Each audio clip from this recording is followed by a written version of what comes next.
ರಾಜ್ಯದಲ್ಲಿ ಸಿಎಂ ಬದಲಾಗ್ತಿದ್ದಂತೆ ಬದಲಾಯ್ತಲ್ಲ ರಾಜಕೀಯ ಸ್ವರೂಪ. ಪದಗ್ರಹಣ ಸ್ವೀಕರಿಸೋ ವೇಳೆಯಿಂದಲೇ ಡಿಕೆಶಿ ಹೊಸ ರಾಜಕೀಯ ಶುರುವಾಗಿದೆ. ಮೊದಲು ಅಜ್ಜಯ್ಯನಿಗೆ ನಮಸ್ಕರಿಸಿ ಪದಗ್ರಹಣ ಸ್ವೀಕರಿಸಿದ್ರು ಡಿಕೆಶಿ. ಪೂಜೆ ಪುನಸ್ಕಾರ, ಜ್ಯೋತಿಷ್ಯ, ವಾಸ್ತು, ಡಿಕೆಶಿ ವಿಭಿನ್ನ ರಾಜಕಾರಣ ಇದು.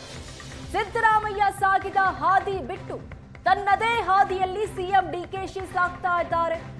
ಮೊದಲ ಬಾರಿಗೆ ನೀತಿ ಆಯೋಗದ ಸಭೆಗೆ ರಾಜ್ಯದ ಮುಖ್ಯಮಂತ್ರಿ ಭಾಗಿಯಾಗಿದ್ದಾರೆ. ಮೋದಿ ಜೊತೆ ಸಂಘರ್ಷದ ಬದಲು ಸೌಹಾರ್ದದ ದಾರಿಯನ್ನ ಹಿಡಿದಿದ್ದಾರೆ ಡಿಕೆಶಿ. ರಾಜ್ಯದ ಸಮಸ್ಯೆಗಳನ್ನ ಪಟ್ಟಿ ಮಾಡಿ ಮೋದಿ ಮುಂದಿಟ್ಟಿದ್ದಾರೆ.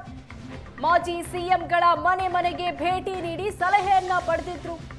ಸಿದ್ದರಾಮಯ್ಯ ಹಾದಿಗಿಂತ ಡಿಫರೆಂಟ್ ಟ್ರ್ಯಾಕ್ ನಲ್ಲಿ ಡಿಕೆಶಿ ಆಡಳಿತ, ನಂಬಿಕೆ, ನಾಯಕತ್ವ, ನೆಟ್ವರ್ಕ್.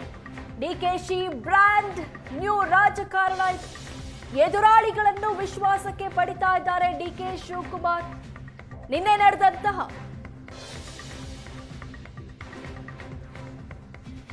ಸಭೆಯಲ್ಲಿ ಇದುವರೆಗೂ ಸಿಎಂ ಸಿದ್ದರಾಮಯ್ಯ ಭಾಗಿಯಾಗಿರಲಿಲ್ಲ. ಈ ಹಿಂದೆ ಸಿದ್ದರಾಮಯ್ಯ, ಮಮತಾ ಬ್ಯಾನರ್ಜಿ, ಸ್ಟಾಲಿನ್ ಹೀಗೆ ಕೇಂದ್ರದ ವಿರುದ್ಧ ವಿರೋಧವನ್ನ ವ್ಯಕ್ತಪಡಿಸೋದಕ್ಕೆ ನೀತಿ ಆಯೋಗದ ಸಭೆಗೆ ಈ ನಾಯಕರು ಭಾಗಿಯಾಗ್ತಾ ಇರಲಿಲ್ಲ.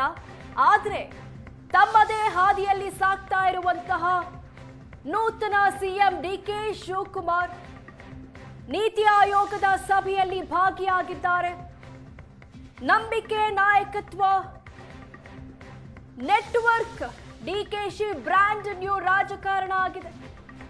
ಪೂಜೆ ಪುನಸ್ಕಾರ, ಜ್ಯೋತಿಷ್ಯ, ವಾಸ್ತು ಡಿಕೆಶಿಯ ವಿಭಿನ್ನ ರಾಜಕಾರಣಕ್ಕೆ ಸಾಕ್ಷಿಯಾಗಿದೆ.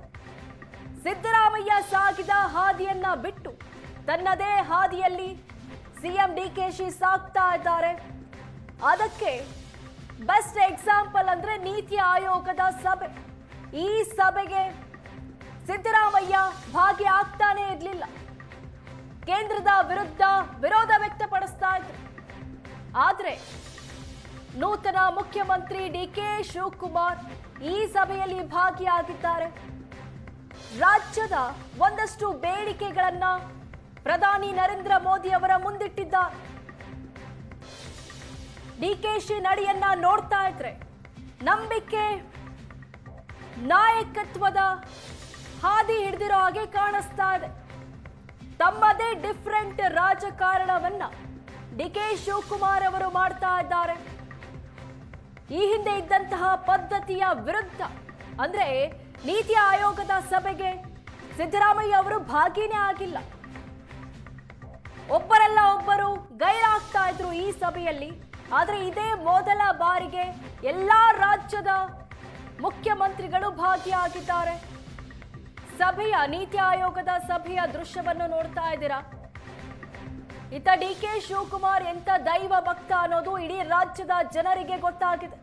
ಪೂಜೆ ಪುನಸ್ಕಾರ, ಜ್ಯೋತಿಷ್ಯ, ವಾಸ್ತು. ಸಿಎಂ ಆಗಿ ಅಧಿಕಾರದ ಗದ್ದುಗೆ ಏರಿದ ಮರು ದಿನವೇ ತಾವು ಕೂರುವಂತಹ ವಾಸ್ತುವಿನ ದಿಕ್ಕನ್ನೇ ಬದಲಿಸಿದ್ರು ಡಿಕೆ ಶಿವಕುಮಾರ್.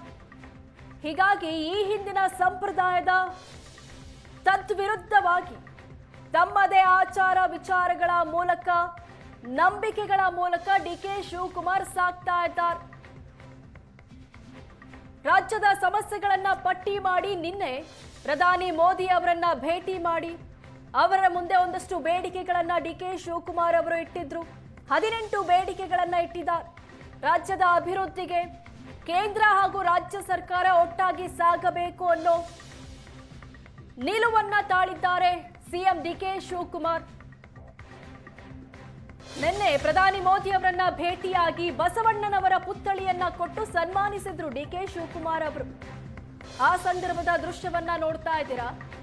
ಹಾಗೂ ತಮಗಿರುವಂತಹ ದೈವ ಭಕ್ತಿ, ಪೂಜೆ ಪುನಸ್ಕಾರದ ನಡೆಯ ದೃಶ್ಯಗಳನ್ನು ನೋಡ್ತಾ ಇದ್ದೀರಾ. ಡಿಫರೆಂಟ್ ರಾಜಕಾರಣವನ್ನ ಡಿಕೆ ಶಿವಕುಮಾರ್ ನಡೆಸ್ತಾ ಇದ್ದಾರೆ.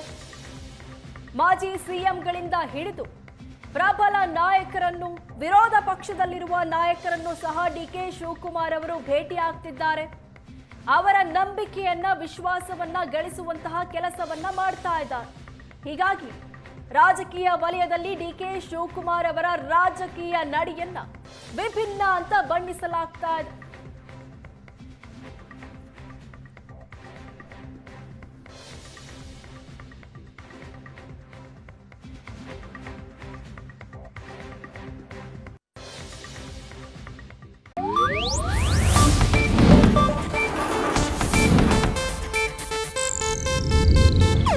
ಇದು ಏಷ್ಯಾನೆಟ್ ನ್ಯೂಸ್ ನೆಟ್ವರ್ಕ್ ಪ್ರಸ್ತುತಿ.